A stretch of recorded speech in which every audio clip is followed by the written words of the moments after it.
अस्सलाम वालेकुम व्यूवर्स, आज हम आपके साथ मल्टीग्रेन आटा बनाने का तरीका शेयर करेंगे। इसके लिए हमें जिन चीज़ों की ज़रूरत है उसके लिए हमें चाहिए गंदम का नॉर्मल आटा जो हम इस्तेमाल करते हैं, और बाजरे का आटा, और हमें बेसन चाहिए, चने की दाल का आटा। हम चने की दाल का इस्तेमाल नहीं करेंगे बल्कि बेसन का इस्तेमाल करेंगे। इसके साथ हमें चाहिए अलसी का आटा, उसके और ये अलसी है, इसे पीस कर हमने इसका आटा बना लिया है, इसे इस्तेमाल करेंगे। और हम अजवाइन का इस्तेमाल करेंगे क्योंकि इससे खाना जल्द हज़म हो जाता है। इसके साथ हम कलौंजी का इस्तेमाल करेंगे जो क़ुव्वत मदाफ़ियत बढ़ाती है, और आजकल कोरोना के दिनों में इसका इस्तेमाल वैसे भी आम हो चुका है। 3 कप गंदम का आटा, 1 कप बेसन, 1 कप बाजरे का आटा,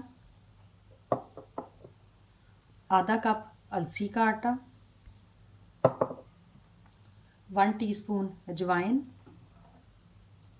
हाफ़ टी स्पून कलौंजी। ये रेशो जो है ये आप अपने हिसाब से कम या ज़्यादा भी कर सकते हैं।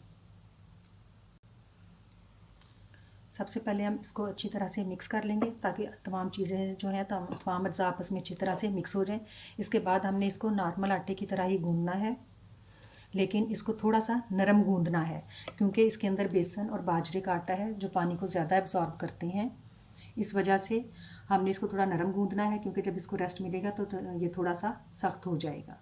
शुक्रिया।